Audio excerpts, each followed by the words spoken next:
I'm going to be late for work, but I have some stuff on my mind that I wanted to share. So I've been thinking about the story of the Book of Mormon. Um, it's a hard. You have the Nephites and the Lamanites, and they're battling with each other, and of course, um, with all these battles, a lot of people die, and it's usually the men, the brothers, the husbands and fathers that die, leaving a lot of widows. We learn about that with the story of King Noah. Talks about how there were a lot of widows in the land, and it's very sad. But my favorite story in the Book of Mormon has to be about Ammon, who is a Nephite who goes and to the Lamanites, and the Lamanites are not believers in God, and they have a lot of hatred towards the Nephites because they feel like the Nephites stole power from them, not realizing where true power comes from. True power comes from God. And so Ammon goes over with the true power of God because he loves God and just gives himself up. Okay, he decides that he is going to serve the Nephite or serve the Lamanites every day for the rest of his life. He's completely sold on that idea. And so as he speaks to the king, and the king's like, "What are you doing here?" And he's like, "I desire to live among this people, perhaps until the day I die." It speaks powerfully because he absolutely is willing to do it. And that's when the king's like, "Well, do you want to marry my daughter?" He's just completely taken back by that. And Ammon comes back again and says, "No, but I'll be your servant." And then he proceeds to powerfully show that he really does love them. It's an awesome story. And because of that, he's able to teach what the power of the gospel is.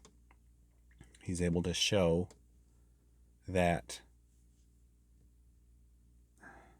that's what love is. That there is real support and love that comes from Heavenly Father to the people.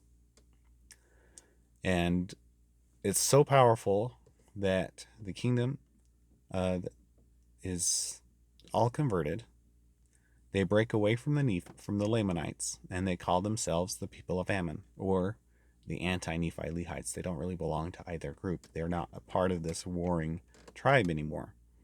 They're going to be their own separate group. And they make a covenant that they will no longer fight, that they will not take up their arms and kill others, but they will love. And immediately they're tested.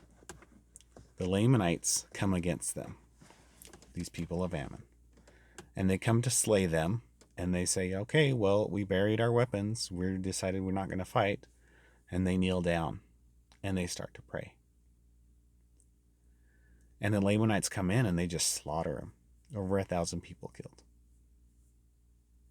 I think it's about 1,002 or something. I think the specific number is given.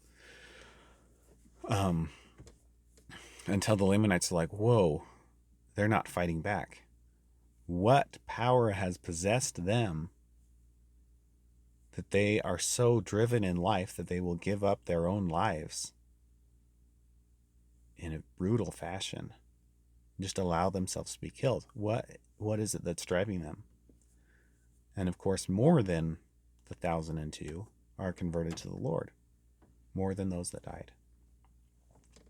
And they form this group, the people of Ammon. They go and they live. They go and seek protection among the Nephites. And the Nephites are like, "Absolutely, we will protect you." And they start helping the Nephites. But they don't participate. They're not part of the battles. They might help feed the armies, but they don't fight. And a generation passes. And the thing is, you think about what this generation is. They've given up fighting. but only after they've been fighting for years. And so you have a lot of young men who are growing up without their father. A lot of mothers who are raising their children without their husbands. A lot of widows. But they know why they're doing it. And they are dedicated to the Lord. And that's powerful. It creates a powerful message in the home. Even those families that do have fathers, they work a little harder to help those around them, those that don't have fathers. And so as these children grow up, they're very much aware of the sacrifice that was made as they decided to give up the sword, and aware of the reason why they would do that, of their love for their Heavenly Father. And they become a very blessed people. So then as the Nephites go into battle years later, and it's becoming a very sore battle, the Nephites are losing to the Lamanites, because the Lamanites, they are seeking for power, and the Nephites are just seeking to protect their family.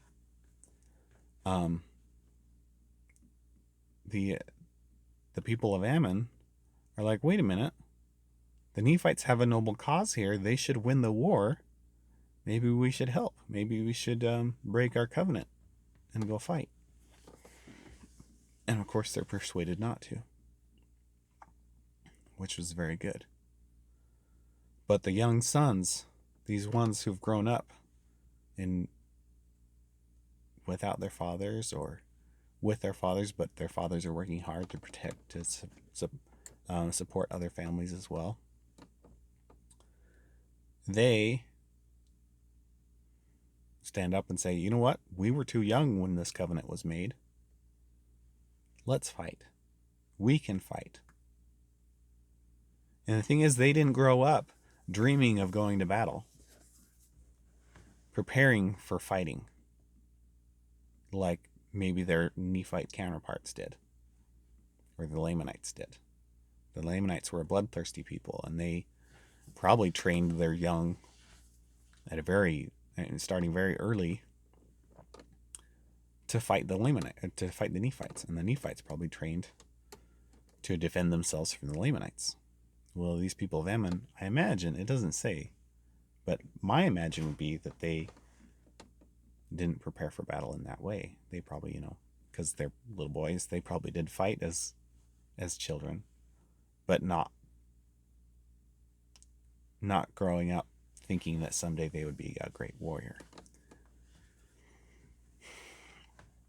So they go out into battle, not prepared to fight, but prepared in their love of Heavenly Father. They have been well prepared by that because of the dedication of those mothers, of their families. There's fathers there too, but it's the mothers that stand out, because there's a lot more of the mothers who are doing it by themselves. And so as they go into battle, Helaman is blown away, and Moroni. They're just, how did these young kids go into battle and none of them die? They're wounded, some of them, but none are mortal wounds. Not a single soul is lost. These 2,000 stripling warriors. How? Well, it's that power of love. What really gave Ammon power when he spoke to King Lamoni and converted all these people was that he came in with love. And that allowed him to use the power of God more than anybody could understand. I think of the story of Harry Potter. And Dumbledore keeps telling him the power of love is the most powerful of all the magic. And he's like, yeah, okay, what does that mean? And same thing, he taught Voldemort too, and he said, it's the power of love. You need to understand this power. And Voldemort, having never grown up in a family that was full of love, he didn't understand why anybody would need love. And he doesn't, and so he mocks Dumbledore and saying, "Oh, is it love again? Are you going to talk about love?"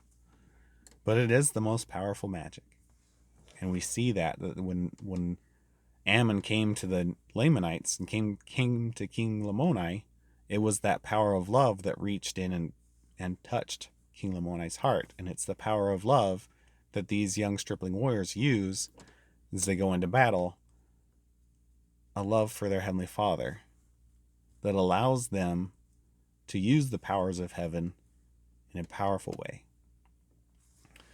So, they come back. Some of them are injured, but none of them die. And it blows away those warriors who have grown up preparing for war their whole lives. It's a powerful story. And it becomes even more powerful when the children talk about the things that they've been taught about dedicating themselves to the Lord and that God would protect them. They knew that God would protect them because their mothers had taught them that. And they had no doubt that their mothers knew that their mothers had experienced loss and the love of God, and they knew it would be okay. Of course, that story connects with me, being a widower, having my wife died 2 years ago, because I saw the things that she taught as we decided to homeschool. I'm not saying homeschool is right for everyone, but it was right for us. And the thing that's hard about homeschool is you take on a huge responsibility by yourself, and you feel just like you're not doing a good enough job, like you're not really qualified. And Anne Marie had a lot of these struggles. And there were many days when she cried and said, am I really doing enough?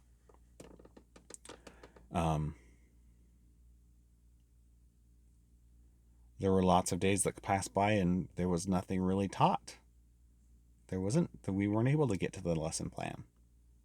And she just felt like she was ruining the kids' opportunities. She wasn't. But Satan will tell us those lies. And we met a lot of other families who were who'd homeschooled, and their kids had grown up and still were able to get into college or get great jobs and do whatever they wanted to do. Or even not get a job, but just really dedicate themselves to the Lord in powerful ways to where the Lord took care of them. And it was amazing to watch that happen. But at the time, as you're raising these kids, you just feel like a lost cause. Like maybe I should just give up and send them back to school. So,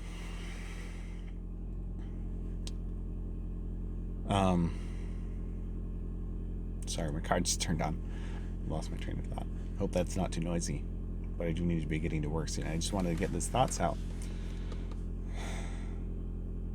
As she passed away, and all of a sudden my children are left without their mother, and I'm left without a wife on my team to raise these children.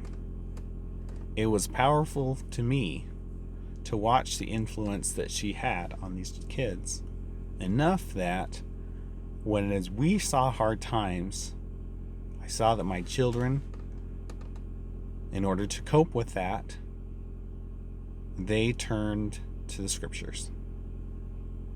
They turned to prayer. They turned to me. They did not turn to drugs. Of course, they were pretty young for that. But they didn't turn to these other things that would be harmful. No, sometimes they did turn to gaming, but we'd play games together. So we played a lot of Minecraft and stuff. But because of the influence of their mother, they were able to take on this hard trial. And I want to reach out to the mothers out there and say, you are doing a good job. Maybe you don't need to be homeschooling like we did, but Heavenly Father gave you these children and He trusts you with them. So take faith that Heavenly Father knows and understands you, and you are good enough in His eyes. Doesn't matter what anybody else thinks. It's His opinion that matters, and He says you're good enough.